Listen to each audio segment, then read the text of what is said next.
내 몸의 자연 치유력, 면역력을 믿고 무수의 뿔처럼 전진하십시오. 우리 몸은 여러분이 인식하고 상상하는 대로 반응하고 표현할 것입니다. 그 과정의 누적은 반드시 온전한 치유로 결말짓게 될 것입니다.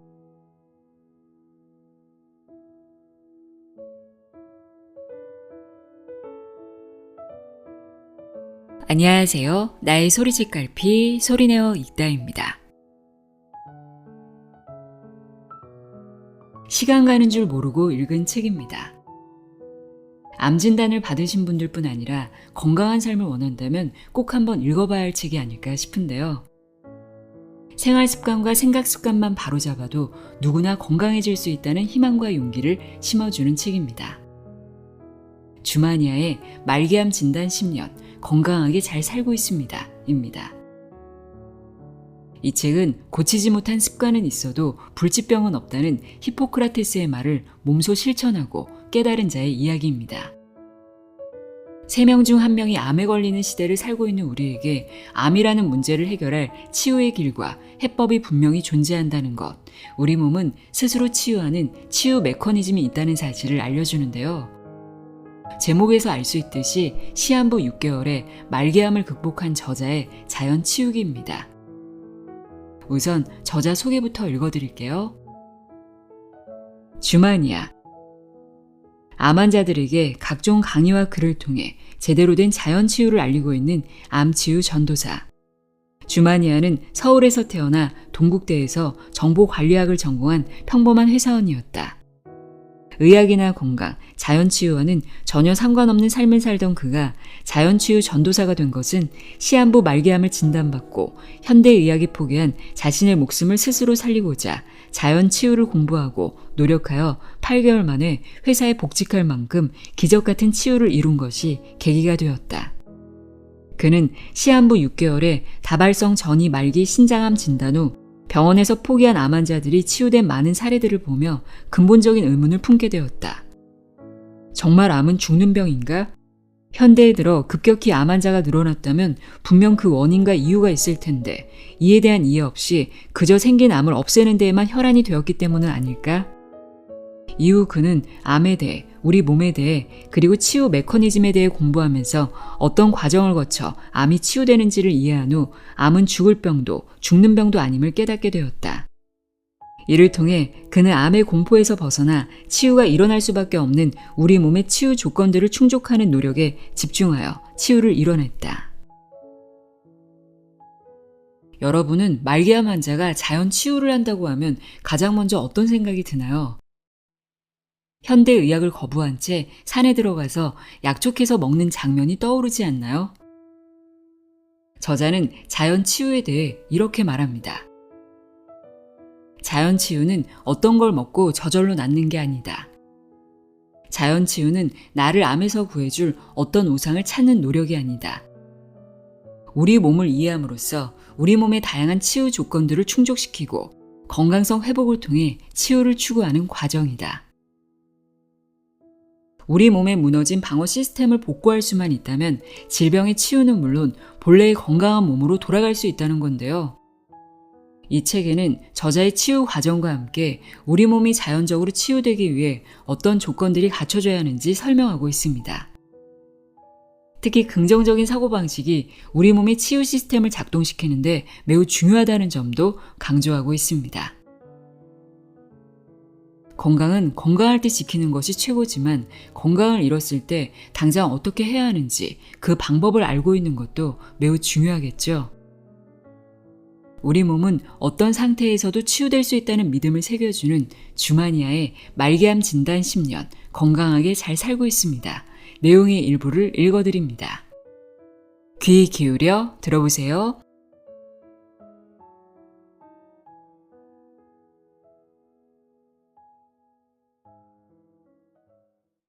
프롤로그. 암치유의 해법은 분명히 있다. 저는 2012년 3월에 여명 3개월에서 6개월이라는 시한부 암을 진단받았지만 10년이 흐른 지금도 여전히, 아니 오히려 이전보다 더 건강하게 살아가고 있습니다. 제게 남들은 모르는 저만의 어떤 지식, 방법, 요법, 비법, 비방이 있어서 지금 살아있는 것은 아닙니다. 꽝 잡는 것이 매라는 속담이 있습니다. 어떤 문제든 원인과 그 원인이 가리키는 의미가 있고 그에 대한 본질적 해결책이 있는데 저는 두려움에서 벗어나 이를 보려고 노력했습니다. 암이라는 문제의 본질을 통해 임시방편이 아닌 이 문제의 본질적인 해결책은 제대로 된 자연치유 노력임을 깨닫게 되었습니다. 저는 이를 알았기에 집중하여 실천할 수 있었고 실천했기에 암이라는 문제의 본질이 해결되기 시작했습니다. 그 덕분에 암이라는 절망적인 문제에서 벗어나 인생의 다른 문제들처럼 여기며 다시 일상을 살아가고 있는 것이겠죠. 우리는 암이라는 문제의 의미와 본질을 몰라서 이 문제의 본질적 해결책을 볼 수 없었던 것입니다. 제가 이런 사람들을 답답하고 한심하게 여긴다 생각하시겠지만 한때 저의 이야기였습니다. 암의 공포에 짓눌려 본능적인 뇌, 생존 본능, 말초신경, 감각신경만 남아 어떻게 하면 이 암덩어리들을 없앨까만 생각했습니다. 공포는 문제의 본질을 보지 못하도록 우리 눈을 가립니다. 암덩어리를 없애 어떻게든 살아야 한다는 생존 본능만 남아 수술, 항암과 방사선 치료에만 몰두하게 합니다. 생존 본능만 남은 뇌는 의사선생님이 별 의미 없다는데도 바짓가랑이 부여잡고 어떻게든 치료받게 해달라고 애원하게 만듭니다. 수술, 항암, 방사선이 필요 없고 의미 없다는 얘기가 아닙니다. 이런 치료에는 분명한 한계가 있고 암이라는 문제의 본질을 해결하는 방책이 아님을 말씀드리는 것입니다. 지금 암으로 진단받아 지옥 같은 현실에서 절망하고 계시는 분이 많을 줄 압니다. 그런데 지옥은 암이라는 죽을 병에 걸린 현실 때문이 아니라 암은 곧 죽음이라고 철석같이 믿으며 아무 희망도 갖지 못하는 나의 마음 상태이자 나의 선택 때문입니다. 어떤 희망도 갖지 못하는 지옥 같은 현실에서는 내가 원하는 치유가 불가능합니다. 그래서 선택을 하셔야 합니다. 암의 근본적인 치유책인 자연치유의 선택을 통해 절망에서 벗어나 온전한 치유를 이뤄내야 합니다. 암은 결과일 뿐 그 자체로 원인이 아닙니다. 따라서 현대의학적 치료를 통해 아무리 완벽하게 암을 제거해도 그 원인을 제거하지 않으면 재발하게 됩니다. 게다가 암을 제거하는 과정에서 건강성은 더욱 훼손되어 재발할 때는 보통 국소적 재발이 아닌 다발성으로 나타납니다. 또 어찌어찌해서 재발한 암을 없앴다 해도 그 과정에서 건강성은 더욱더 훼손되어 더 빠른 시간에 더 다발성으로 일어납니다. 악순환의 연속, 이것이 일반적인 암 환자들의 패턴입니다. 병원 치료를 하지 말라는 뜻이 아닙니다. 힘든 병원 치료가 의미 있기 위해서는 현대의학적인 치료를 받으면서 그 원인을 없애는 노력, 즉 자연치유 노력이 병행되어야 함을 말씀드리는 것입니다. 현대의학적 치료는 이미 생긴 암을 없앨 뿐이고 앞으로 생길 암까지 없애지는 못합니다. 이미 생긴 암은 병원에서 치료해 없앨 수 있지만 앞으로 생길 암은 내가 치유해야 하는 것입니다. 생길 암을 치유하는 것이 자연치유 노력이고 그 과정입니다. 그래서 반복되는 재발과 악순환을 벗어날 수 있습니다. 자연치유는 현대의학을 거부하고 산속에서 약초캐 먹고 낫자는 민간요법이 아닙니다. 현대의학을 이용하고 안 하고는 그 자체로 효과와 부작용을 따져 결정할 일이지 자연치유와는 별개의 문제입니다. 자연치유는 그 자체의 개념과 논리가 있고 다양한 체계로 구성되어 있습니다. 자연치유는 암에 대한 완벽한 방어체계가 우리 몸에 존재한다는 것을 기본 전제로 합니다. 그동안 목적지향적이고 파괴적인 삶이 우리 몸의 건강성을 지속적으로 훼손하여 암에 대한 방어체계가 무너졌기 때문에 치유 적합적 생각습관과 생활습관의 개선을 통해 이를 복원하려는 노력이고 또한 이것이 모든 암에 대한 근본적인 치유책이 되는 것입니다. 그런데 자연치유 노력이 의미 있기 위한 전제 조건이 있습니다. 암은 죽는 병인데 나는 그 암에 걸렸고 그래서 나는 죽는다는 죽음의 3단 논법이 고정관념으로 자리 잡고 있을 때 이런 심리적 상태에서는 어떤 현실적 노력을 해도 우리 몸의 치유 시스템은 발현하지 못합니다. 왜냐하면 우리 몸이 원래 그렇게 생겨 먹었기 때문입니다. 구조가 그렇습니다. 단순한 방법론만 추구하는 건 민간요법일 뿐 본질적인 자연치유 노력이 아닙니다. 암은 곧 죽음이라는 잘못된 관념을 극복하는 일이야말로 암치유의 기본이자 기초가 되고 자연치유를 위한 전제 조건이 되기 때문에 제가 강조하고 또 강조하는 것입니다. 자연치유의 본질과도 밀접하게 연관된 문제이기도 합니다. 물론 이렇게 말씀하실 분도 계시겠죠. 내가 뭔데 현대의학도 정복하지 못한 암을 죽는 병도 죽을 병도 아니라고 떠벌리냐 하고요. 저 역시 암은 죽는 병이라는 생각을 가지고 암 진단을 받은 10년 전까지 40년을 그렇게 알고 살아왔습니다. 병원에서도 해줄 건 임시 방편적인 치료밖에 없다고 할 때, 암 환자들을 치유 가능성으로 일렬로 세웠을 때 가장 끝에 속한다는 절박감으로 나를 살릴 사람은 나밖에 없다는 생각으로 고3 때보다 더 열심히 공부했습니다. 치유기들을 기본으로 수많은 암치유법들의 방법과 효과들에 대해, 자연치유되는 원리인 자율신경 균형 회복 이론에 대해, 질병은 운명이 아니라 나의 노력으로 얼마든지 바꿀 수 있다는 후성 유전학을 비롯해 마음의 중요성과 자연치유의 근본 원리를 제공하는 양자의학에서 알려주는 우리 몸의 치유 조건들에 대해 그 덕분에 제대로 된 자연치유를 이해할 수 있게 되었고 우리 몸이 얼마나 완벽한지 그리고 얼마나 강한 회복력을 가졌는지 알게 되었습니다. 이를 통해 암은 죽는 병도 죽을 병도 아님을 이해하고 이러한 개념 바탕 위에서 치유 청사진을 세워 저 자신이 치유를 이뤘고 이후 9년째 암 환우분들을 대상으로 자연치유를 강의하면서 수많은 분들의 치유 이름을 보았습니다. 암은 죽는 병도 죽을 병도 아니라는 것은 저에게는 너무나 명백한 명제이자 자연치유를 이루기 위한 기본 조건임을 저는 알고 있습니다. 저는 이 세상 모든 사람들이 자연치유를 이해하고 받아들일 거라 기대하지도 않거니와 바라지도 않습니다. 다른 사람의 인생 문제에 참견할 생각도 없습니다.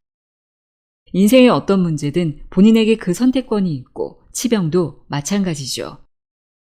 저에게는 너무나 명백한 명제인 암은 죽는 병도 죽을 병도 아님을 부정하고 싶은 분이라면 암은 어떤 난리 부르스를 쳐도 집안 거덜내다 결국 죽는 병이고 이를 너무 확신하기에 매일매일 부곡을 읽어가며 암은 곧 죽음이라고 철석같이 믿으며 죽을 병에 걸린 것을 절망하는 지옥 같은 현실 속에서 치병하시면 됩니다. 그것이 최선이라고 생각하신다면. 다만 자연치유를 몰라서 선택하지 못한다면 안타까운 일이죠.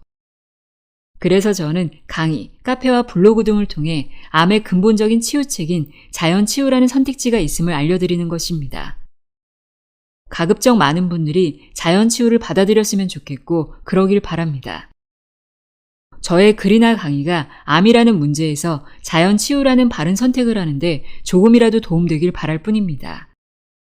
왜냐하면 제대로 된 자연치유 노력, 즉 치유 적합적 생각습관과 생활습관의 개선만이 암의 원인에 대한 근본적인 치유 책임을 알기 때문입니다. 암이라는 문제를 해결할 치유의 길과 해법은 분명히 있다. 이러한 인식과 인지가 치유의 첫 시작입니다.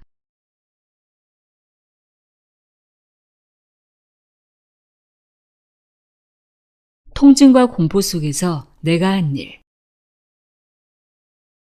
뼈 전이암 통증은 공포 그 자체였습니다. 특히 밤에는 통증과 공포가 더했습니다. 우연한 기회에 어쩌면 본능적으로 말기암을 진단받고 치유를 이룬 사람들의 이야기를 보게 되었는데 암 극복 치유기를 보면 공포가 조금 사라지고 마음이 편해졌습니다. 그래서 그런 치유기들을 보고 또 보았습니다. 밤에는 통증과 공포로 잠을 이룰 수 없었는데 치유 이룬 사람들의 이야기를 다룬 영상을 틀어놓고 잠을 청했습니다. 그 영상의 소리를 듣고 있노라면 마음이 편해져 토막잠이라도 잘 수 있었기 때문입니다. 그래서 암 극복 치유기들을 찾아보고 또 보았습니다.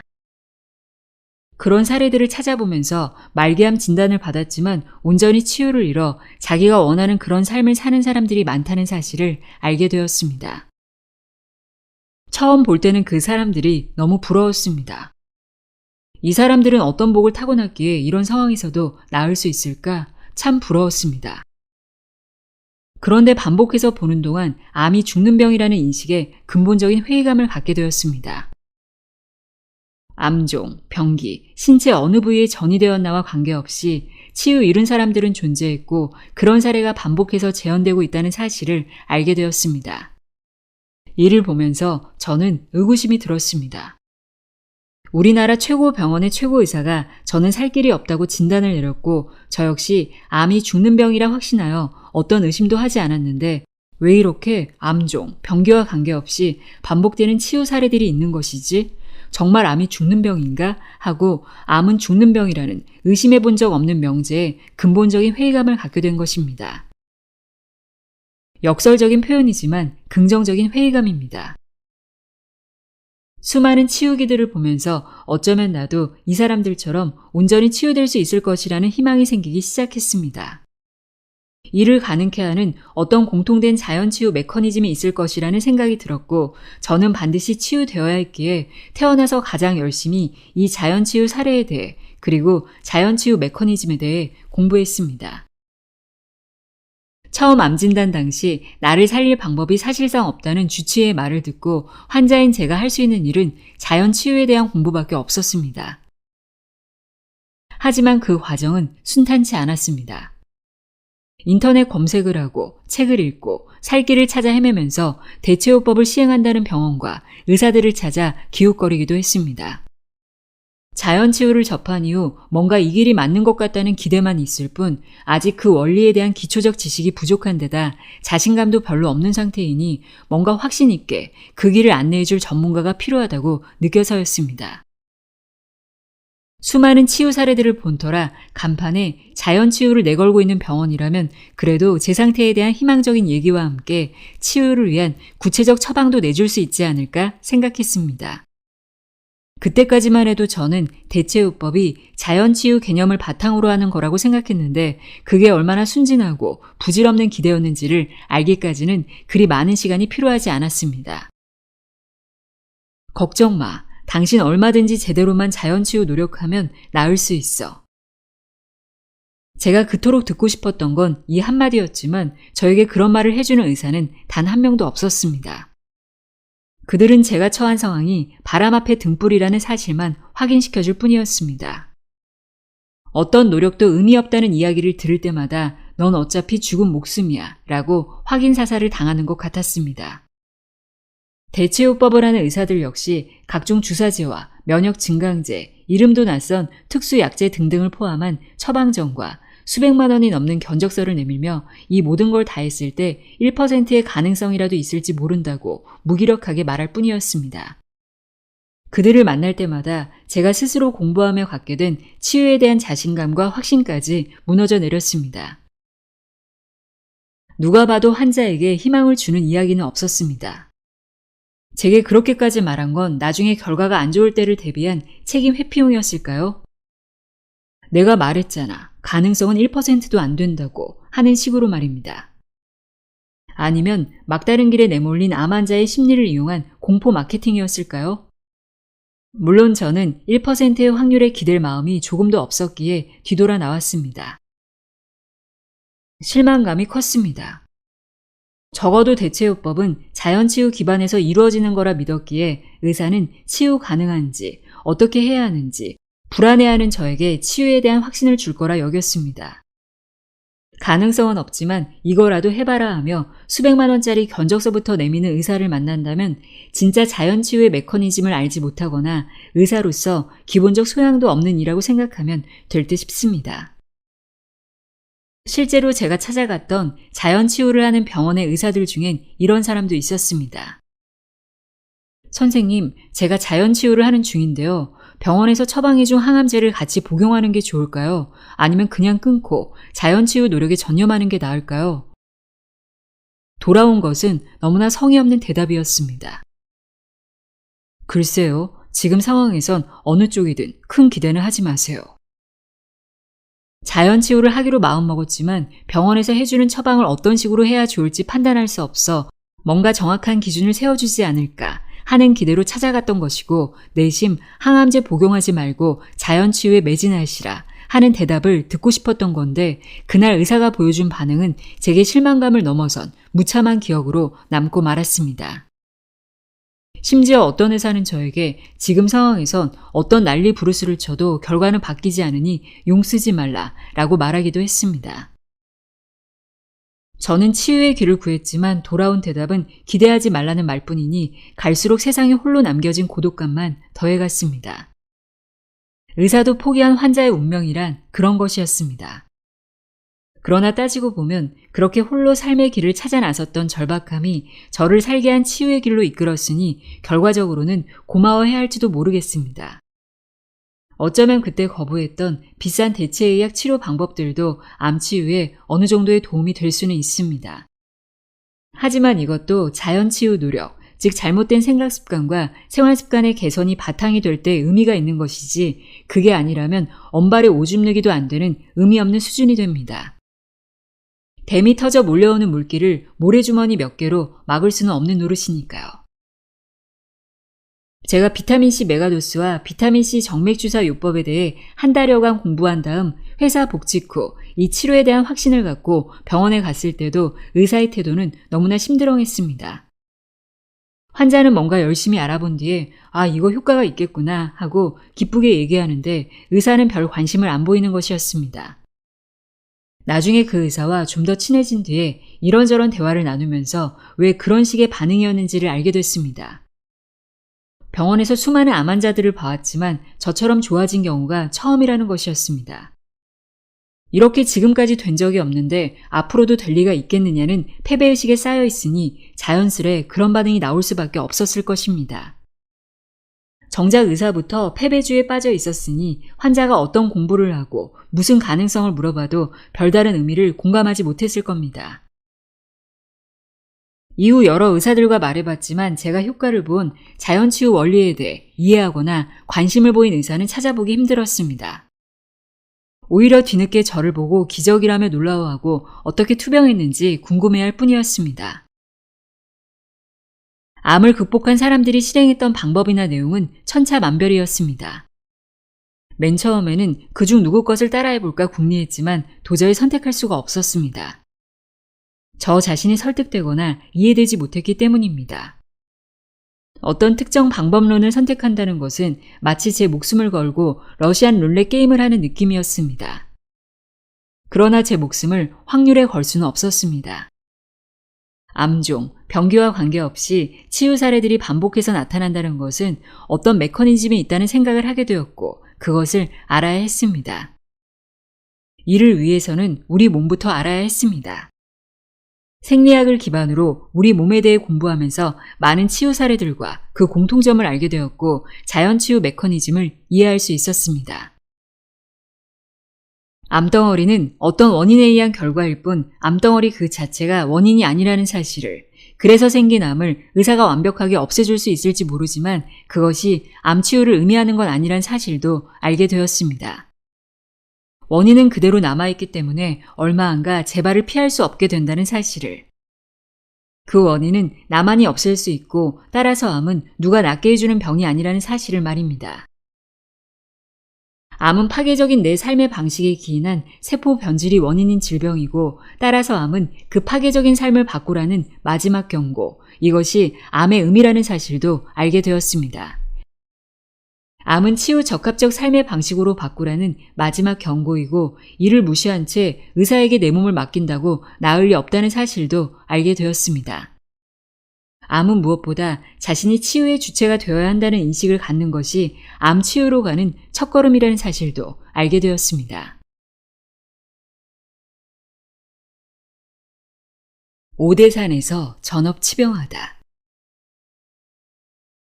잃어버린 건강을 다시 찾기 위해 치유 노력에 집중하기 위해 오래전부터 제 삶의 바탕이 되었던 것들과 절연하고 저는 집을 떠나 오대산으로 향했습니다.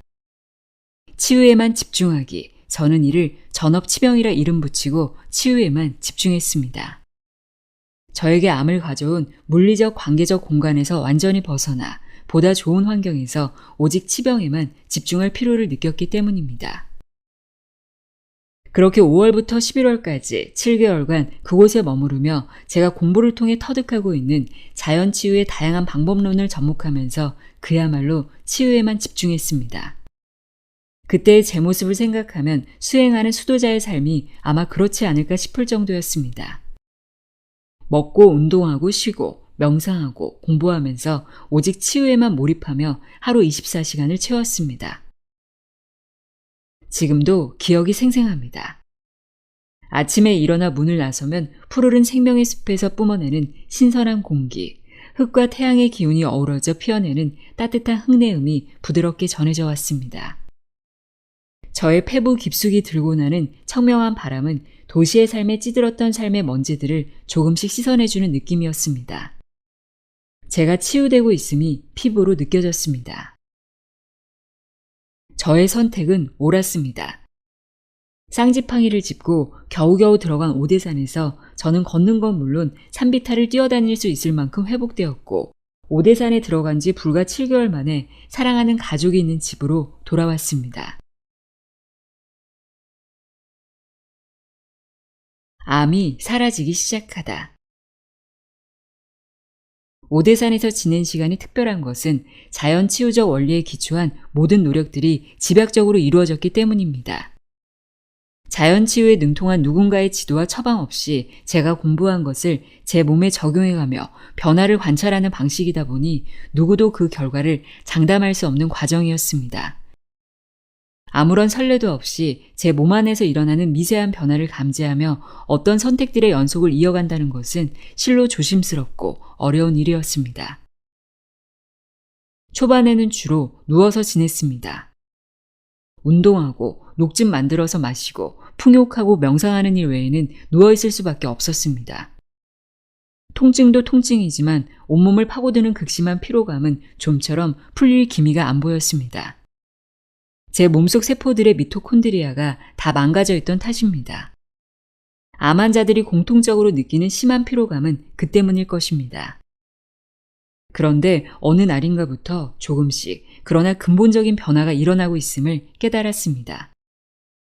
오대산에서 치병하던 2012년 6월 중순 이후의 일입니다. 이때부터 전신의 뼈 통증이 서서히 없어지기 시작한 것입니다. 이후로 가끔 자리에서 일어선 채 발꿈치를 들었다 놨다 하며 몸에 진동을 주는 동작을 했습니다. 척추 전이암 통증 정도를 감지하는 저만의 방식입니다. 그 무렵에도 저는 수시로 일어나 몸에 진동을 주면서 통증의 강도를 통해 자연 치유의 결과가 어떻게 발현되는가를 판단하곤 했습니다. 오늘은 어느 부위에서 어느 정도 통증이 있는지를 보며 저의 몸 상태와 자연 치유의 성과를 가늠해 보곤 했습니다. 그토록 진저리치게 아팠던 통증의 강도가 어느 날부터 크게 줄어든 것입니다. 순간 생각했습니다. 아, 나는 안 죽겠구나. 이제 살게 되겠구나. 오대산에 들어간 지 한 달 반쯤 지나서 통증이 줄어들기 시작했고, 석 달째가 되자 아침에 눈을 뜰 때마다 가벼워진 몸의 상태를 느낄 수 있었습니다. 묵직하고 깊은 피로감은 온데간데 없이 사라지고 날아갈 듯한 기분이 되는 것입니다. 이때껏 느껴본 기억조차 없는 상쾌함과 개운함이었습니다. 저는 평생 이런 개운함을 느껴본 적이 없었습니다. 죽는 순간까지 멈추지 않을 듯 싶던 통증이 사라진 것을 계기로 자연 치유에 대한 확신과 자신감은 더 확고해졌습니다. 특히 얼마 남아있을지 모를 기간 평생 다시는 뛸 수 없을 것으로 생각했는데 가볍게나마 다시 뛸 수 있었을 때는 이 세상을 다 가진 듯 기뻤고, 그것은 엄청난 자신감이 되어 온전히 치유에 더 집중할 수 있는 밑바탕이 되었습니다. 그러고 보면 저에게 통증이란 다양한 얼굴을 가진 존재였던 것 같습니다. 당장이라도 죽을 듯이 고통스럽고 두렵기도 하지만 제 몸의 변화를 확인하는 중요한 지표가 되어주기도 했습니다. 통증은 제 몸이 살고자 하는 몸부림인 동시에 통증이 사라진다는 것은 제가 치유되고 있다는 확실한 증거가 되었던 것입니다. 일상생활이 가능할 정도로 회복되어 그해 11월에는 암 진단 8개월 만에 회사에 복직할 수 있었습니다. 저처럼 온몸에 암이 퍼져서 걷지도 못하고 마약 진통제로도 통제 안 되는 통증을 가지고 있는 말기암 환자가 아무런 현대의학적 치료도 받지 않고 지낸다면 너무 무모하다고 생각하실지 모르겠습니다. 하지만 저는 항암과 방사선 치료에 다 맡겨버리는 것이 훨씬 더 무모하다고 생각합니다.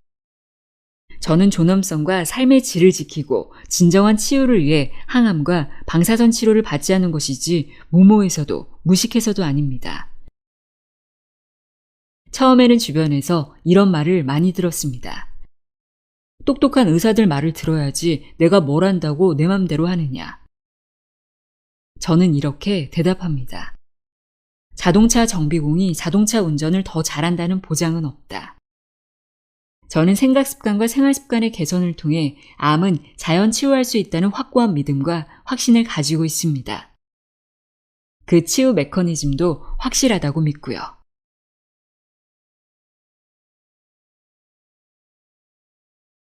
누구나 암의 자연 치유가 가능한 이유. 자연 치유를 한다는 것. 현대의학도 포기한 암을 스스로 고친다는 생각 자체가 과연 이것이 가능할까 싶은 의문과 불안감이 들 것입니다.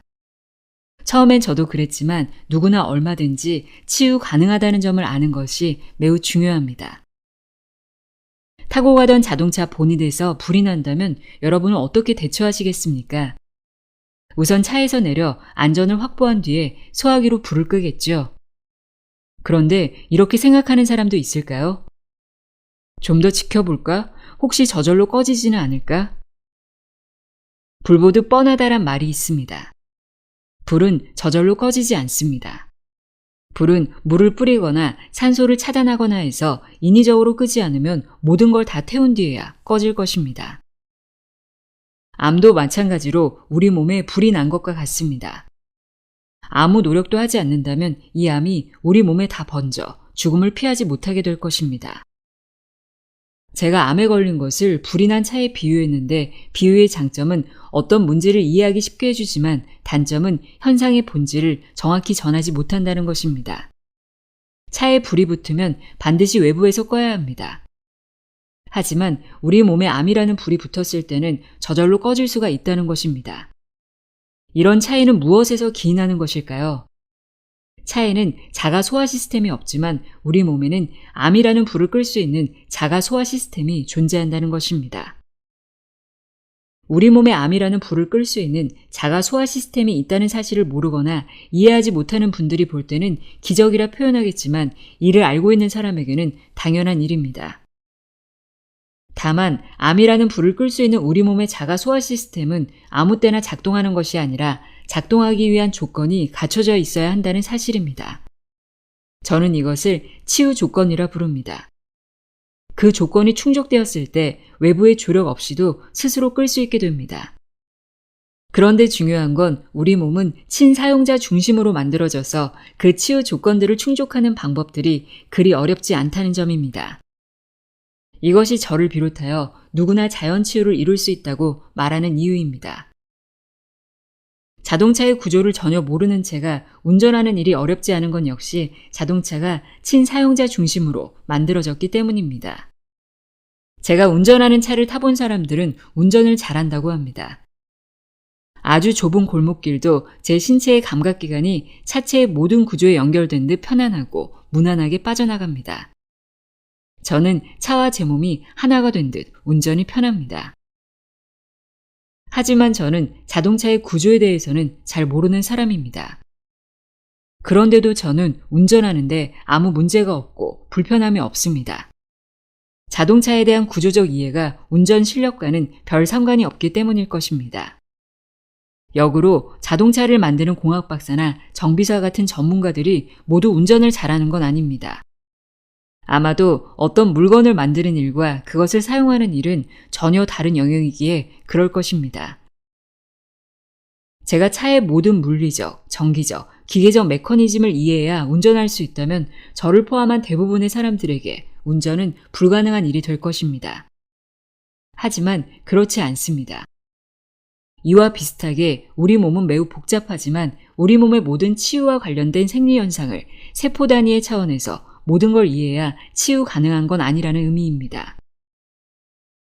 우리 몸은 아주 웰메이드하게 만들어져 몇 가지 작동법만 알면 누구나 편하게 운전할 수 있는 차처럼 친사용자 중심으로 만들어져 아주 간단한 치유 조건과 그 조건들을 충족하는 방법론만 이해하면 누구나 치유를 이룰 수 있습니다. 저는 암에 대한 완벽한 방어 시스템이 탑재된 제 몸을 다시 작동시킬 수 있는 방법을 이해하고 동작시켰을 뿐입니다. 자동차가 누구나 운전하기 편하게 만들어진 것처럼 우리 몸도 누구나 저같이 평범한 사람도 온전한 치유를 이룰 수 있게 만들어져 있습니다. 따라서 잘 만들어진 명품차를 놔두고 제가 조잡한 킥보드를 만들어 탈 이유는 없는 것처럼 암에 대한 완벽한 통제 시스템을 갖춘 우리 몸을 놔두고 암세포를 다 없앨 방법도 없으면서 정상세포, 암세포 가리지 않고 대충 다 죽이는 조잡한 치료법이나 항암제에 목맬 필요가 없습니다. 물론 킥보드도 쓸모가 없습니다. 좁은 골목길을 다닐 때는 킥보드가 더 적합할 수 있습니다. 생긴 암을 없애는 항암제도 필요할 때만 이용하면 될 뿐입니다. 하지만 고속도로를 킥보드 타고 다닐 수 없는 것처럼 현대의학적 치료만으로는 치료를 이룰 수 없습니다. 좀 더 구체적으로 암을 치료하는 영역에서 그 이유를 살펴보자면 현대의학은 암을 치료하기 위해 성능 좋은 항암제를 개발해 왔습니다. 엄청난 전문성과 자본이 투여되었을 것입니다. 그러나 그 약은 암세포를 죽이는 독성을 발휘함으로써 암을 없애는 1차적 목표는 달성하지만 다양한 부작용과 한계를 노출시키고 있습니다. 암세포가 아닌 정상세포까지 공격하여 환자의 몸 상태는 바닥까지 떨어집니다. 항암제 내성도 그 한계들 가운데 하나일 것입니다. 그런데 저는 이런 현대의학적 솔루션보다 훨씬 효율적이고 완벽한 치유제가 있다는 걸 알게 되었습니다. 다름 아닌 우리 몸에 탑재된 암에 대한 다층 방어 시스템입니다. 우리 몸은 본래 암에 대한 방어 시스템을 갖추고 있습니다. 그것이 다양한 조건과 요인에 의해 망가졌을 뿐 본래의 항암과 치유 성능에 있어서는 현대의학이 개발한 그 어떤 항암제도 따라올 수 없습니다. 그야말로 내성 걱정 없는 최고의 항암 시스템이 기본 옵션으로 정착되어 있었던 것입니다. 그렇게 나의 몸은 이미 너무나 훌륭하게 잘 만들어져 있었습니다. 저처럼 그 몸을 제대로 쓰지 못해 암이 생겼어도 덩어리진 암도 녹여 없앨 완벽함이 제 몸에는 있었던 것입니다. 이것이 잘못된 생활 습관으로 잠시 무너졌을 뿐 우리 몸은 기본적으로 회복 복원되려는 성질이 있습니다. 그렇게 병원에서 시한부 선고를 내린 말기암 환자였던 제가 본래의 치유 시스템을 복원하기 위해 애쓴 결과 암을 치유할 수 있었던 것입니다. 이것은 기적이 아닙니다. 상처가 났을 때 시간이 지나면 상처가 아무는 것을 사람들은 당연히 여깁니다. 하지만 이는 당연한 것이 아닙니다. 상처 회복 메커니즘이 작동하는 건강한 사람에게는 상처가 낫는 것이 당연하지만 당뇨병 환자의 경우 발에 생긴 작은 상처가 아물지 않아 당뇨 발휘되고 심하면 발을 잘라내는 경우가 비일비재합니다. 어떤 치료나 어떤 약을 써도 궁극적으로 이를 막지는 못합니다. 상처가 아무는 것은 약이나 치료를 통해 이루어지는 것이 아니라 우리 몸의 상처 치유 조건이 충족될 때만 가능한 일이기 때문입니다. 마찬가지로 우리 몸에서는 매일매일 암세포가 생기지만 건강할 때는 생기는 족족 없애왔기 때문에 환자가 되지 않았던 것입니다. 건강할 때 주기적으로 항암 치료를 했기 때문에 암 환자가 안 된 것이 아닙니다. 암 환자가 된 것은 이렇게 암세포가 생기는 족족 없애는 우리 몸의 다양한 암에 대한 방어 체계가 건강성이 무너지면서 작동 불능 상태가 되었기 때문입니다. 암에 대한 방어 체계를 다시 세우지 않고는 병원에서 어떤 치료, 약에만 의존할 때 일시적으로는 가능할지 모르지만 궁극적으로는 암의 진행을 막을 수 없습니다. 오직 우리 몸에 내재된 암에 대한 방어 체계의 복원을 통해서만 근본적으로 막을 수 있는 것입니다. 따라서 암 진단을 받았다면 자기 몸속에서 작동하는 암의 자가 치유 시스템이 무너져 생긴 것임을 깨닫고 그렇게 된 요인이 무엇인지를 찾아 그것부터 바꾸는 것이 최우선이 되어야 합니다. 중요한 건 제대로 된 방향 설정과 의지만 있다면 이런 일은 누구나 할 수 있다는 점입니다. 의학적으로 아무 지식도 없던 평범한 남자가 자연치유를 통해 말기암을 극복할 수 있었던 것은 운이 좋아서 일어난 특수한 사례가 아니라 우리 몸에 그러한 완벽함이 내재해 있었기에 가능했던 것입니다. 따라서 지금부터라도 우리 몸을 타고난 원래 그 모습대로 잘 사용하면 놀랍게도 스스로 수리하는 능력이 발휘되는 자가 수리 시스템이 얼마든지 복원 가능합니다. 이것이 누구나 암의 자연 치유가 가능한 이유입니다.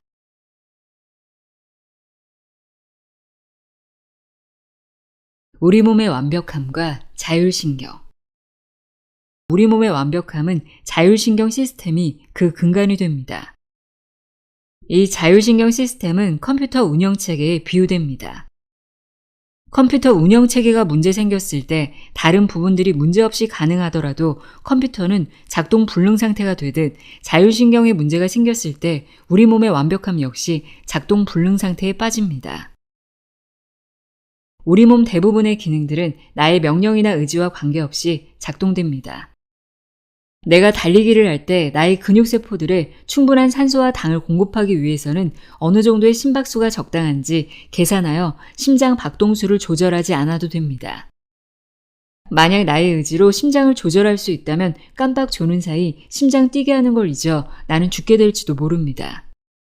그리고 날씨가 더울 때 내 몸의 체온을 유지하기 위해 20cc 정도 땀이 나면 되겠는데 내가 계산해서 땀을 나게 하지 않습니다. 만약 내가 있거나 계산을 잘못하면 심각한 문제가 될 것입니다. 자율신경계는 내 주변 온도, 습도, 바람, 분위기 등을 모두 고려하여 최적화된 땀의 양을 분비하고 나의 체온을 유지할 수 있게 해줍니다. 우리 몸의 완벽함은 이러한 자율신경의 균형 상태에서 온 것입니다. 이렇듯 자율신경계는 주변 환경과 정보들을 종합 분석하고 대처함으로써 나의 의지와 관계없이 우리 몸을 최적화된 상태로 만들어줍니다. 자율신경은 우리 몸 질병의 근원과도 매우 밀접한 관계를 가지고 있습니다. 자율신경의 균형이 깨진 상황에서는 우리 몸의 완벽함과 세포들이 살기 좋은 환경을 만들기 위한 각종 응용 프로그램에 해당하는 소화흡수 시스템, 해독 시스템, 호르몬과 관련된 내분비 시스템들이 정상 작동할 수 없습니다. 면역력은 떨어지고 내 몸의 독소는 쌓일 수밖에 없습니다. 이런 상태가 오래 지속되면 종국에는 질병에 노출될 것입니다. 암을 비롯한 현대병이 본질적으로 세포의 기능 저하, 상실, 변질인데 자율신경은 세포의 삶의 조건에 지대한 영향을 미친다는 점에서 회복과 치유에도 핵심적 조건이 됩니다. 그러면 자율신경은 세포의 삶의 환경에 어떤 영향을 미치는 것일까요? 자율신경은 두 체계로 이루어져 있습니다. 교감신경계와 부교감신경계입니다. 교감신경계는 나란 유기체의 능률과 효율이 필요할 때 항진됩니다. 교감신경은 원시인이 맹수를 만났을 때 목숨을 건지고자 도망가기 위한 일련의 변화 과정으로 표현하고 이를 도피반응으로 부르기도 합니다. 하지만 지금 우리의 환경은 맹수를 만나 도망감으로써 교감이 오르기보다는 복잡한 사회 구조와 관계망 속에서 이에 적응하여 문제를 해결하고 경쟁에서 이기기 위해 노력할 때 필연적으로 따라오는 몸의 반응입니다. 반면 부교감신경계는 우리 몸 내적 체계의 회복, 정비와 치유의 과정을 담당합니다. 교감신경계를 맹수를 만났을 때에 비유했는데 호랑이를 만났을 때 우리 몸에서는 어떤 현상이 일어날까요? 우선 혈당과 혈압이 오릅니다. 맹수와 맞닥뜨린 것은 절체절명의 상황이고 이 상태에서 뇌의 에너지원인 혈당이 빠르게 올라줘야 어디로 어떻게 도망갈지 빠른 판단을 하고 지치지 않고 도망갈 수 있는 에너지를 근육에 효율적으로 공급할 수 있게 됩니다. 동시에 심박수도 증가합니다. 밀도 높은 혈액을 근육에 공급하여 맹수로부터 도망가는 데 도움을 주기 위해서입니다. 그리고 내장에 있는 피가 근육으로 몰립니다. 소화 과정은 생존에 매우 중요하지만 맹수를 앞에 두고 소화에 에너지를 쓰는 건 아주 어리석은 일입니다. 맹수에게 잡아먹히면 소화 과정은 의미가 없기 때문입니다. 지금 당장은 소화하는 에너지를 도망가는 데 사용하는 게 합리적입니다. 동시에 동공이 커집니다. 어두운 곳에서도 빛을 모아 어디로 어떻게 도망가면 살 확률이 높을지 판단하기 위해서입니다. 우리 몸 체액의 순환도 멈추고 혈관을 수축하고 모든 장기의 기능이 저하됩니다. 맹수를 앞에 두고 이러한 활동이 중요한 것이 아니기 때문입니다. 우리 몸의 모든 신체 활동은 맹수에게서 도망가기 위해 가장 최적화된 상황을 준비하는 과정이 되고, 이는 내가 의도한 것이 아니라 우리 몸이 자체적으로 모든 상황을 판단해 최적화된 상태를 만들어낸 것입니다. 반면 이런 위험 요소와 목표, 경쟁이 없는 상태에서는 부교감 신경계가 활성화되는데, 부교감 신경은 교감 신경계가 활성화될 때와는 반대 상태가 됩니다. 혈압과 혈당이 낮아지고 심박은 느려집니다. 소화와 흡수는 물론이고 혈류와 체액의 순환 또한 원활해집니다. 세포의 입장에서 보면 교감신경이 항진된 상태에서 우리 몸은 저산소, 저체온, 고혈당 상태가 되고, 이러한 상태에서는 세포들의 삶의 조건이 깨집니다. 한 나라에서 전쟁이 나면 모든 물자를 전쟁을 치르는 데 쏟아붓기 때문에 국민의 삶이 열악해지는 것과 같습니다. 전쟁이 났음에도 국민의 삶을 도모하는데 물자 공급을 우선시하면 전쟁을 제대로 치를 수 없게 되고, 전쟁에서 지면 국민의 삶도 지킬 수 없는 이치입니다. 맹수를 만났는데도 도피 반응이 아닌 부교감 우위 환경이 되어 세포의 삶을 도모하는 데 집중되면 맹수에게 잡아먹혀 세포의 삶을 도모하는 일 자체가 의미 없어지는 것과 같습니다. 그런데 심각한 것은 현대사회의 파괴적인 생태계 속 복잡한 시스템에서의 정신적 문제 등도 맹수를 만났을 때 도피하는 방식으로 대응한다는 점입니다. 최선을 다해 열심히 사는 삶의 방식 자체가 우리 몸 자율신경계는 우리 몸이 맹수를 만난 것과 같은 반응을 지속적으로 나타내게 합니다. 우리 몸에 있어 현대사회는 항상 맹수와 마주하는 파괴적인 생태계입니다. 넘쳐나는 가공식품으로 한 끼 때우듯 먹는 급한 식사, 잠시라도 한눈 팔면 뒤처지는 입시와 취업 등에서의 극심한 경쟁, 양극화의 악화로 인한 따라잡을 수 없는 경제적 불평등 상황 등, 이런 파괴적인 생태계 속에서 조금이라도 앞서 나가려면 사람들은 열심히 살아갈 수밖에 없고, 이는 지속적인 교감 우위 상태를 가져오게 됩니다. 문제는 이러한 교감신경 우위 환경은 세포들이 정상적으로 생명활동을 가능케 하는 조건이 아니라는 점입니다. 교감신경 우위 환경에서는 세포의 삶의 조건이 깨지고, 이러한 상황이 지속되면 세포들은 기능저하를 넘어 기능상실, 변질을 피할 수 없습니다. 결국 다양한 현대병으로 나타나고 그 변질의 끝판왕이라 할 수 있는 암을 야기합니다. 우리 몸은 완벽합니다. 우리 몸을 병들게 하는 피할 수 없는 상수들, 즉 각종 세균, 박테리아, 바이러스, 자외선, 먼지, 독소, 매일매일 생기는 암세포 등 다양한 요소를 무력화시키는 완벽한 시스템을 갖추고 있다고 이야기했습니다. 그 완벽한 시스템의 최소 단위가 세포입니다. 하지만 세포들의 삶의 환경을 깨트리는 교감신경 우위 환경에선 이 완벽함이 무너지는 것은 시간 문제가 되고, 이것이 암을 비롯한 현대병으로 나타납니다. 요즘 20, 30대 젊은 사람들에게도 암이 폭증하는 건 이 때문입니다. 세포의 재생, 복구, 치유와 회복은 부교감신경 우위 상태일 때 나타나며, 이러한 조건에서 우리 몸의 완벽함은 유지되고 발휘될 수 있습니다. 다행인 것은 오랜 기간 교감신경 우위 환경에서 세포의 기능상실, 변질에 의해 질병에 걸렸어도 부교감신경 우위 환경을 일정 기간 조성해주면 빠르게 복원되고 치유가 이루어진다는 점입니다. 이것이 암을 비롯한 현대병이 치유되는 핵심적 원리입니다. 자율신경 측면에서 질병에 걸리는 과정을 이야기한다면 교감신경 우위 환경의 지속에서 질병이 오는 것이며, 자율신경 측면에서 치유를 이야기한다면 부교감신경 활성화 상태의 지속에서 온다고 할 수 있습니다. 궁극적으로는 교감신경과 부교감신경의 자율신경 균형 상태를 이루는 것이 중요합니다.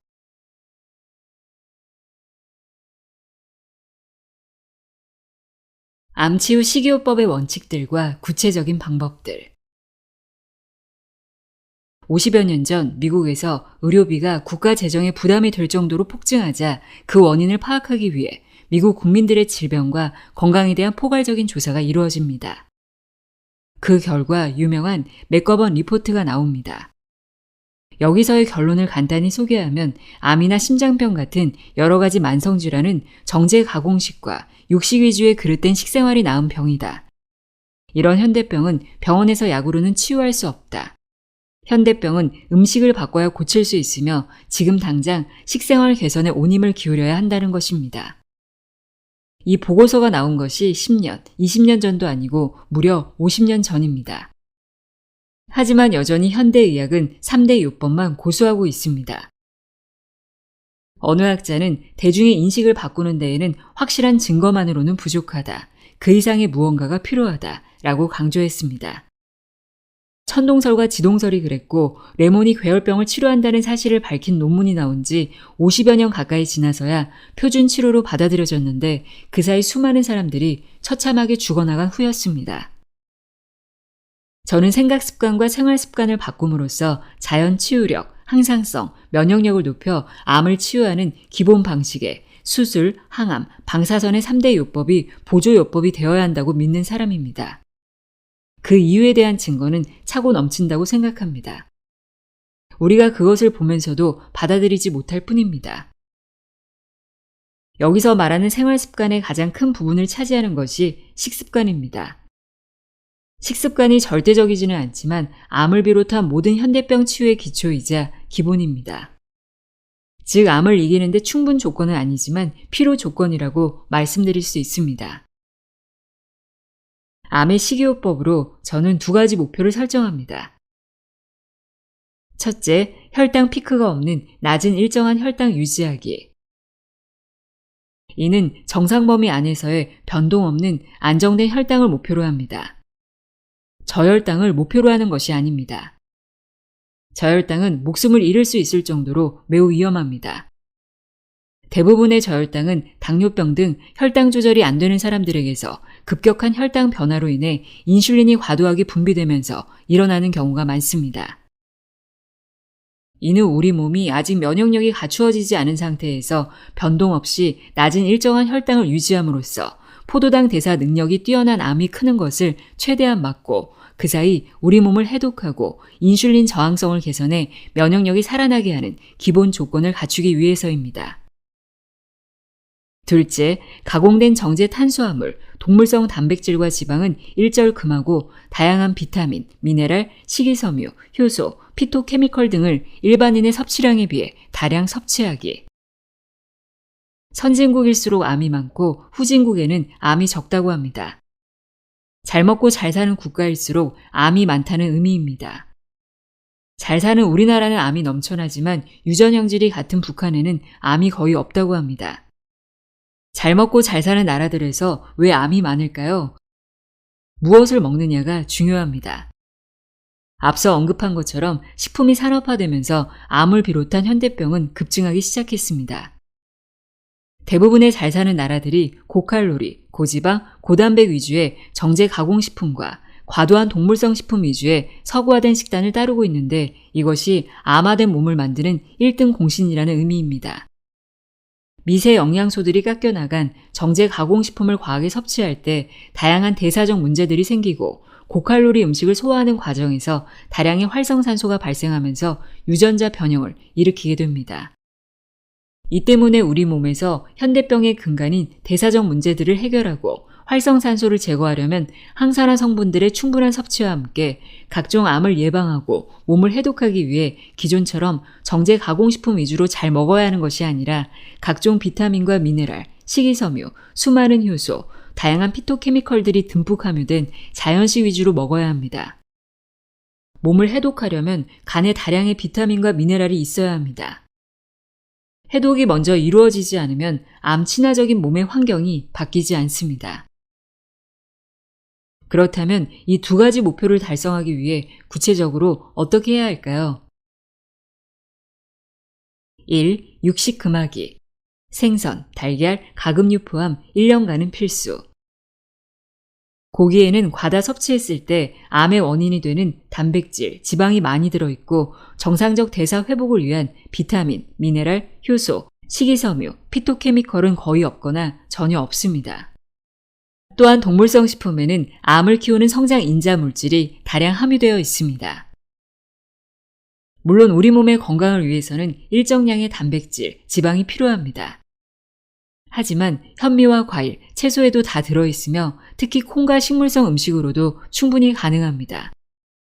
백보양보하여 동물성 단백질이나 지방도 우리 몸에 필요하기 때문에 고기를 먹어야 한다 치더라도 현대의 육류 생산 시스템에서 생산되는 고기들은 각종 항생제와 호르몬, 성장 촉진제, 그리고 좁은 우리에 갇혀 지내며 스트레스 호르몬으로 찌든 고기입니다. 과연 이런 고기를 먹고 건강한 사람도 아닌 암 환자가 회복하는데 도움이 될지 의문입니다. 병원에서 치료를 포기한 사람 중 장기 생존자들의 생활 패턴을 조사한 캐나다의 한 논문에 따르면 완전 채식이 80% 이상이었습니다. 저는 고기는 있어도 먹지 않을 것이고 필요도 없다고 생각하지만 굳이 육식을 해야 하는 상황이거나 해야겠다면 방사의 기른 가축이나 유기농 인증을 받은 고기를 소량 드시는 것이 그나마 낫다고 말씀드리고 싶습니다. 2. 정제 탄수화물 금하기. 탄수화물은 우리 몸에서 포도당으로 바뀌어 중요한 에너지원으로 쓰이지만 흰밥 등 정제 탄수화물을 섭취했을 때 빠르게 포도당으로 전환되면서 혈당 피크 현상을 일으키고 급속도로 높아진 혈당은 포도당 수용 능력이 뛰어난 암이 빠르게 성장하는 환경이 됩니다. 당이 조절되지 않는 당뇨병 환자의 암 발생률이 높고 예후가 나쁘다는 사실은 많은 논문에서 밝혀진 사실입니다. 또한 포도당을 대사하기 위해 나오는 인슐린은 암을 성장시키는 주요 인자이기도 하며 우리 몸에서 암의 성장을 돕는 염증을 일으킵니다. 정제 가공식품이 야기한 혈당 피크 상황에서 우리 몸은 인슐린이 다량 분비됨과 동시에 IGF-1이라는 성장 인자 물질이 추가 분비되면서 암이 더욱 빠르게 자라는 환경을 제공합니다. 3. 현미식을 할 것. 현미도 탄수화물이기 때문에 입원과 배치된다고 생각하시는 분들도 계실 겁니다. 물론 주성분이 탄수화물이지만 복합 탄수화물이어서 혈당을 천천히 올리기 때문에 정제 탄수화물과는 다릅니다. 또한 비타민, 미네랄, 식이섬유뿐 아니라 가바, 감마 오리자놀 같은 항암 및 기능성 성분도 풍부합니다. 일반적으로 건강식을 현미 자연식이라 표현합니다. 그만큼 현미는 건강식의 중심입니다. 고구마, 밤 등도 매우 훌륭한 탄수화물 공급원입니다. 녹즙을 마실 것. 하루 최대 2리터를 추구하되 몸 상황에 맞게 섭취. 우리 몸이 정상적인 대사활동을 하기 위해서는 필수적인 온갖 비타민과 미네랄, 식이섬유, 각종 효소, 다양한 피토케미컬 등의 충분한 공급이 따라야 합니다. 이러한 성분은 주로 채소, 과일 등에 많이 들어있는데 문제는 이러한 성분들이 우리 인간은 소화할 수 없는 불용성 섬유질 안에 많이 있어 섭취해도 흡수율이 매우 낮다는 데 있습니다. 특히 암 환자는 일반인에 비해 소화 흡수율이 아주 낮습니다. 따라서 먹더라도 흡수율이 낮다면 아무리 좋은 음식이라도 효용성이 크게 떨어집니다.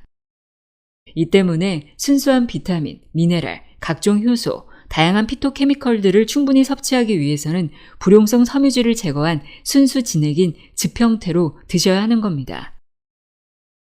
같은 양의 채소를 섭취했을 때 불용성 섬유질을 제거한 즙 형태로 먹을 경우 소화기관에 부담을 주지 않으면서도 흡수율은 4배 가까이 높아집니다.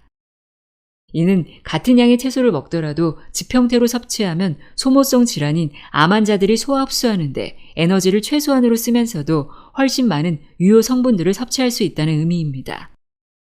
암 환자들뿐 아니라 현대인에게도 필요한 각종 영양소를 가장 빠르게 섭취하는 방법입니다.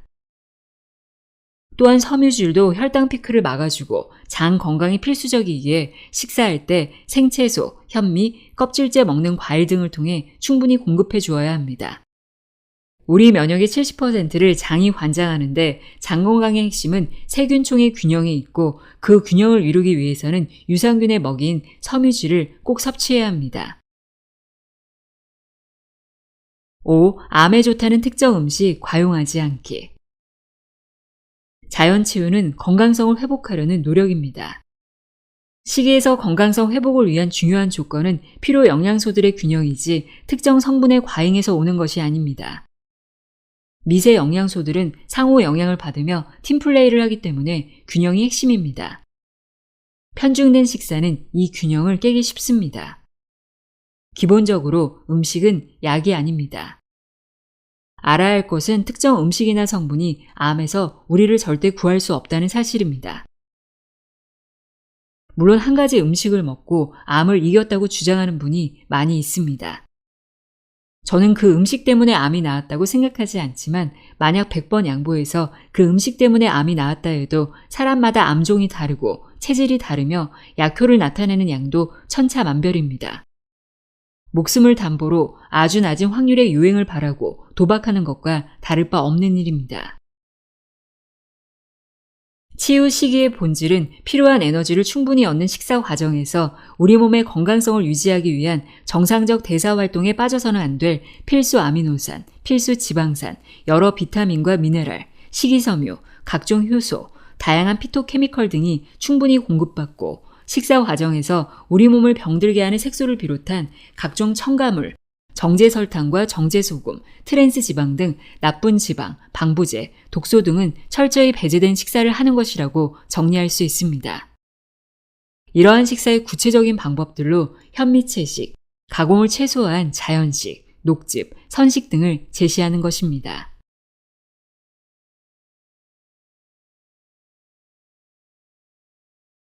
암치유 식이요법을 논하기 전에 지켜야 할 것들. 암 환자는 어떤 음식이 몸에 좋은지 궁금해하고 암에 좋다는 음식들을 찾아다닙니다. 그런데 무엇을 드셔야 하는지 암치유 음식들에 대해 말씀드리기 전에 우리가 알아야 할 것들이 있습니다. 그 첫 번째가 바로 다작입니다. 사실 무얼 먹느냐보다 많이 씹는 게 훨씬 중요합니다. 자연치유 노력은 세포가 살기 좋은 조건을 조성하려는 노력이기도 합니다. 그런데 아무리 좋은 것도 대충 씹어 먹으면 세포에는 독이 되는 경우가 많습니다. 과식이 나쁜 것은 과도하게 체내 효소를 낭비하게 하고 처리 과정에서 다량의 활성산소와 장에서 음식물이 썩으면서 다량의 독소와 노폐물이 나오기 때문인데 소식할지라도 대충 씹어 먹으면 장에서 흡수될 만큼 화학적, 물리적으로 처리되지 못해 비슷한 현상이 나타납니다. 또한 우리 몸 기초 대사에 쓰이는 에너지의 가장 큰 부분이 소화와 흡수입니다. 우리가 생각하는 것보다 엄청난 에너지가 먹은 것을 처리하는 데 쓰인다는 말이죠. 암 환자는 소화 흡수에 쓰는 에너지를 최소화하여 남은 에너지를 내 몸의 자연 치유력에 쓰이도록 해야 합니다. 그러기 위해서는 암 환자에게 가장 필요한 영양소가 함유된 음식들을 입에서 물리적 소화를 다 끝낸다는 생각으로 다작하여 드셔야 합니다. 특히 탄수화물은 타액이 소화액이기에 입에서 화학적 물리적 소화를 다 끝낸다는 생각으로 드셔야 합니다. 내 소화기에서는 그냥 흡수만 하면 된다 할 정도로 말입니다. 물리적으로 잘게 부서져야 적은 소화액으로도 화학적 소화가 일어납니다. 그럴 때 에너지와 소화 효소도 절약되고 그 여분이 내 몸의 자연 치유력에 쓰이는 겁니다. TV 교양 프로그램 생로병사의 비밀, 소식 다작편에 따르면 100번 정도 씹었을 때 나오는 타액이 소화에 가장 적정한 산도가 된다고 합니다. 이것은 암 환자에게 엄청나게 중요한 사항입니다. 그리고 혈당 피크 없는 식사의 핵심 사항이기도 합니다. 또한 먹는 음식 중 독성이나 곰팡이균, 세균, 바이러스들을 타액이 제거하거나 중화시켜줍니다. 그래서 많이 씹게 되면 몸의 염증을 줄이고 간의 해독 작용에 많은 도움이 됩니다. 그러므로 정크푸드를 먹더라도 다작하면 그 폐해를 최소화할 수 있습니다. 두 번째는 음식의 신선도입니다. 모든 식품은 시간이 갈수록 점점 산화됩니다. 산화된 식품은 대사 과정에서 활성산소의 발생을 높이고 우리 몸의 처리한도를 넘는 활성산소는 세포막과 유전자를 공격해 암을 일으키는 원인이 됩니다. 아무리 좋은 식품도 오래돼서 산화되었다면 득보다 실이 많습니다. 녹즙제로 구하기 어렵다고 한꺼번에 많이 사놓고 드시면 안 됩니다. 특히 오래된 견과류에서 나오는 곰팡이균 독소인 아플라톡신은 간암의 직접적인 원인이 되기도 하고 치명적일 수 있습니다. 세 번째는 물입니다. 노화를 연구하는 학자들은 노화를 암화되어가는 과정이라고 정의 내립니다. 암의 가장 주요 인자를 노화로 꼽습니다. 그만큼 나이 든다는 건 암에 가까이 가고 있다는 의미이고, 암 환자가 지속적으로 늘어나는 이유도 고령화와 평균 수명이 늘어나는 것과 연관이 있고 정확히 정비례합니다. 그런데 노화를 달리 정의하는 학자분들도 있습니다. 우리 몸에서 수분이 탈수되어가는 과정이라고 말입니다. 토실토실한 아기는 체내 수분 함량이 80% 정도지만 나이 들어감에 따라 노인은 그 함량이 50% 내외로 줄어듭니다. 제가 환우분들과 상담할 때 이전 생활 습관에 대한 질문지를 받아보고 이야기해보면 암을 야기할 만한 여러 개인적 요소들이 있지만 물을 충분히 마시지 않는다는 것이 거의 모든 분에게 해당되는 공통점이었습니다. 즉 탈수는 세포 차원의 대사에 급격한 악화를 가져옵니다. 물을 잘 먹지 않는 사람들에게서 암 발병률이 높은 것은 여러 연구를 통해 밝혀진 사실입니다. 그렇다면 그 이유는 무엇일까요? 제가 암도 일종의 대사 질환이라고 말씀드린 바 있습니다. 물은 모든 음식과 약물 대사에 있어 가장 핵심적인 물질입니다. 아무리 좋은 음식이나 약물도 물의 작용이 없으면 몸에서 제대로 쓰일 수가 없습니다. 그리고 물은 혈액의 주요 성분이기에 물을 먹지 않으면 혈액 흐름이 느려지고 세포의 산소와 영양의 원활한 공급과 노폐물 처리가 어려워지고 암화된 몸으로 만드는 저산소, 저체온, 고혈당을 일으키게 됩니다. 혈당 피크 없는 식사를 할 때 그 효과를 충분히 보려면 충분한 수분 섭취가 기본입니다.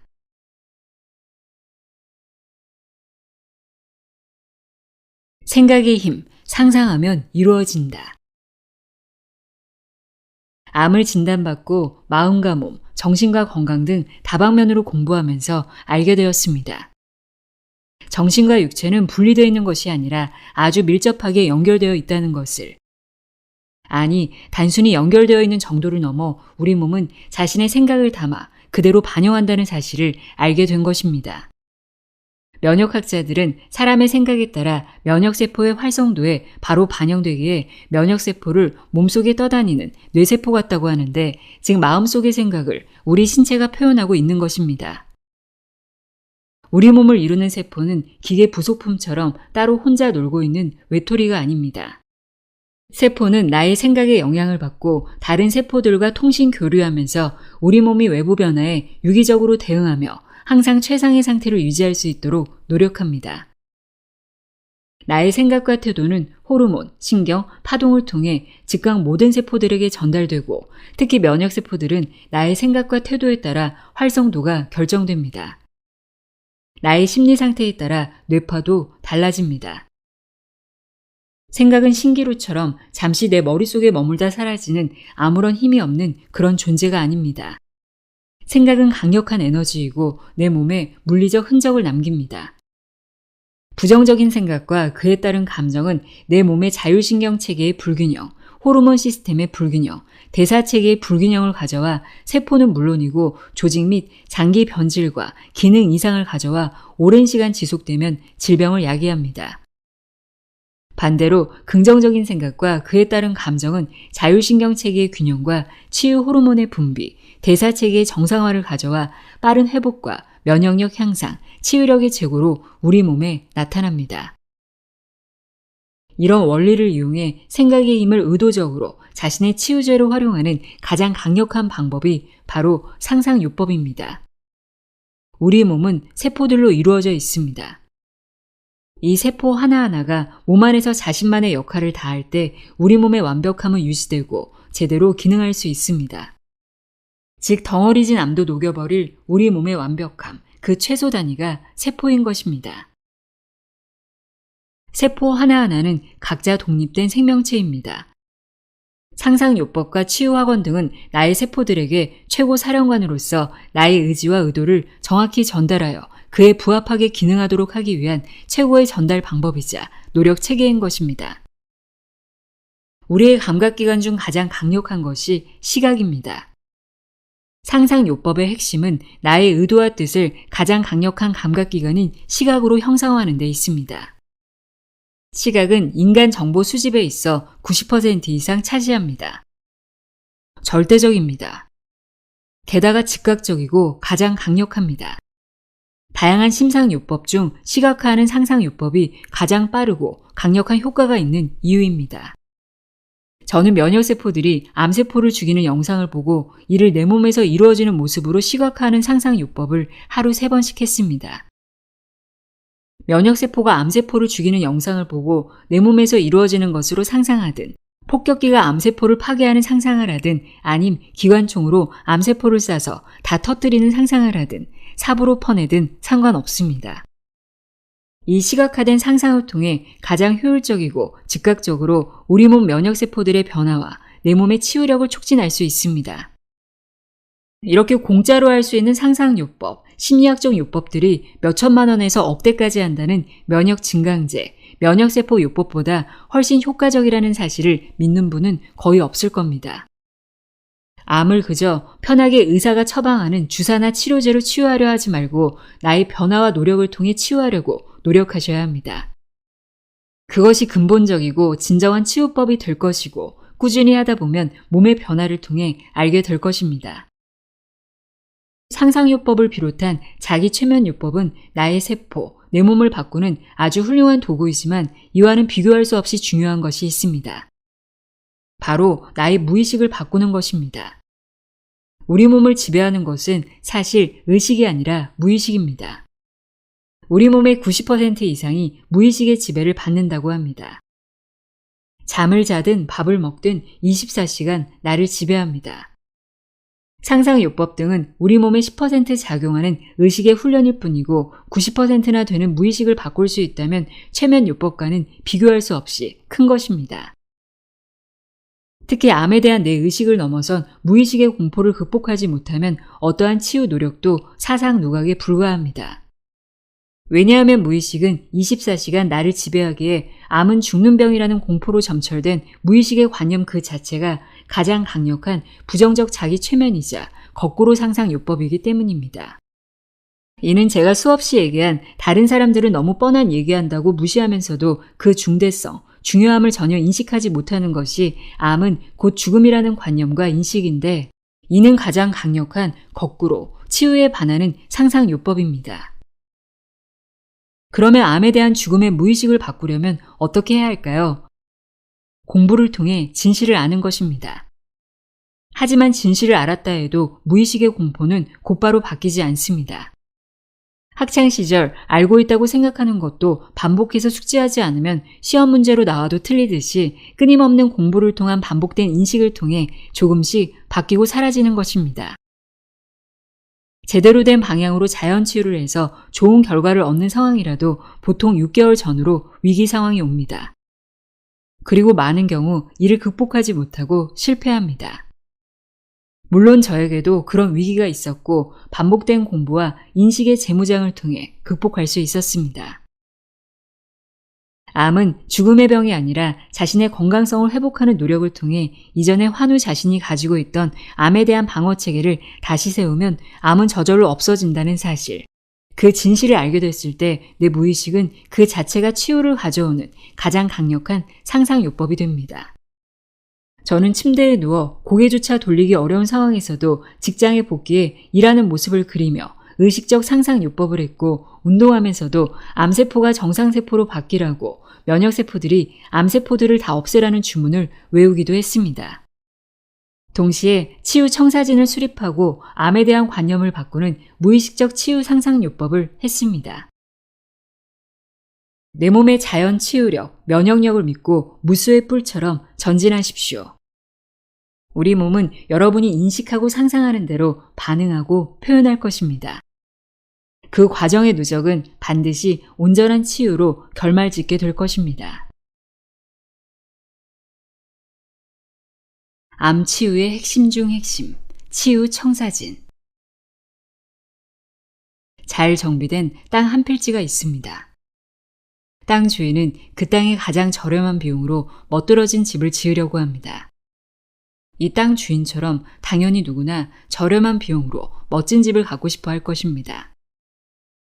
그런데 집을 짓기 전에라도 어떤 집이 나올지는 대략 알 수 있습니다. 어떤 건물이나 집이든 설계도를 보면 유추할 수 있기 때문입니다. 물론 좋은 설계도가 있다고 다 훌륭한 집이나 건물이 지어지는 건 아니지만 그것은 주인이나 시행사의 의지 문제일 뿐 구조적인 문제는 아닙니다.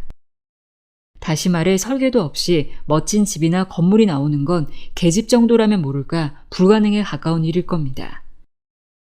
그래서 건물을 짓건 사회적 제도적 문제건 간에 그 문제를 해결할 제대로 된 설계도와 그것을 통해 이룰 청사진은 필수입니다. 멋진 설계도가 이 땅 주인 손안에 있다면 그는 이미 멋진 집을 가진 것처럼 기쁠 것입니다. 이미 멋진 집이 예측 가능한 미래 안에 있기 때문이죠. 그런데 머릿속에 대충 구상하고 급한 맘에 우선 삽들고 땅부터 파고들면 어떤 결과가 나올까요? 집을 짓다 보면 내가 생각한 건 이게 아닌데? 하고 다시 허물고 다시 짓고 또 허물고 다시 짓고 구조 역학이 반영되지 않았기에 중간에 무너지는 경우도 있을 겁니다. 엄청난 비용과 시간의 낭비를 초래합니다. 그때서야 잘못을 깨닫고 제대로 된 설계도를 그려서 집을 짓는다면 이때까지 들어간 시간과 비용은 모두 회수할 수 없는 매몰 비용이 될 것입니다. 암에 걸린 환우분이 자연치유를 선택하고 실행하는 것도 마찬가지입니다. 집이나 건물을 지을 때는 그나마 경제적 비용이나 시간의 문제이지만 암 환자에게 시행착오는 돌이킬 수 없는 오류가 될 것입니다. 특히 암이라는 병은 목숨이 달린 문제여서 그러한 시행착오를 통해 배울 시간을 주지 않기 때문입니다.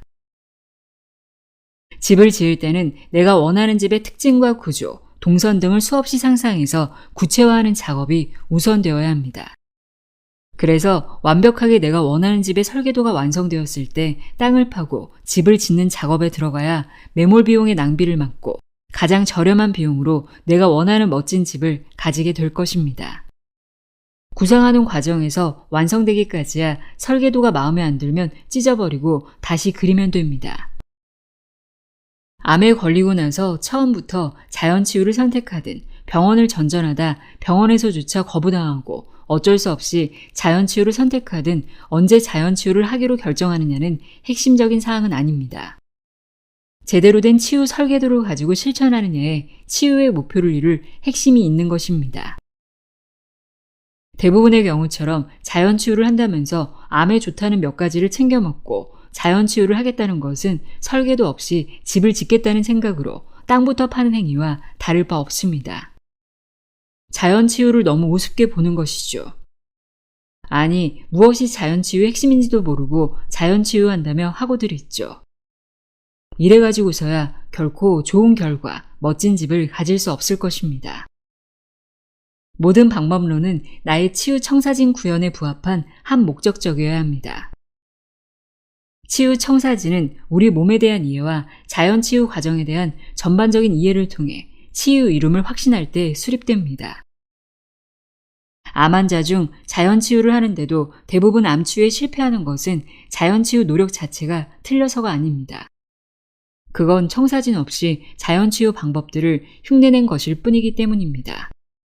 혹은 복잡계와도 같은 단면체의 암을 치유라는 관점에서는 턱도 없는 단순히 일리 있는 한쪽 측면의 방법론으로 암의 모든 것을 판단하고 재단하려 하기 때문입니다. 치유 청사진이 내 머릿속에서 펼쳐질 때 비로소 제가 가장 중시하는 기존 암의 잘못된 관념인 암은 곧 죽음이라는 편견에서 벗어날 수 있습니다. 그때서야 핵심적인 치유 적합적 정서 상태가 가능하고 그때서야 비로소 우리 몸이 가진 완벽함이 발휘될 기본 조건을 갖추게 됩니다. 그렇다면 건물 설계도야 내용은 차치하고라도 실물이 있기에 존재 여부를 알지만 자연치유의 치유 청사진이 나에게 있는지는 어떻게 알 수 있을까요? 굉장히 중요한 핵심입니다. 빈 땅에 집을 짓는 땅 주인에게 자신이 원하는 집의 모든 스펙이 반영된 설계도가 있습니다. 견적이 나오고 시행사와 6개월 후 준공 예정의 계약도 했습니다.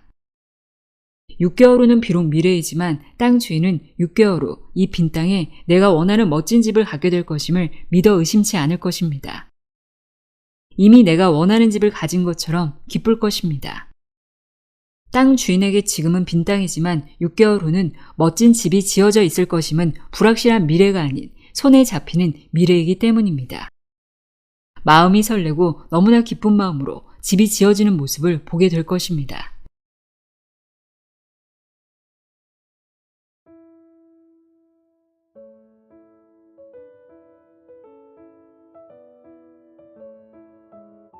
주마니아의 말기암 진단 10년, 건강하게 잘 살고 있습니다. 읽어드렸습니다. 읽는 내내 몸과 마음이 많이 아팠던 지난 시간들이 떠오르더라고요.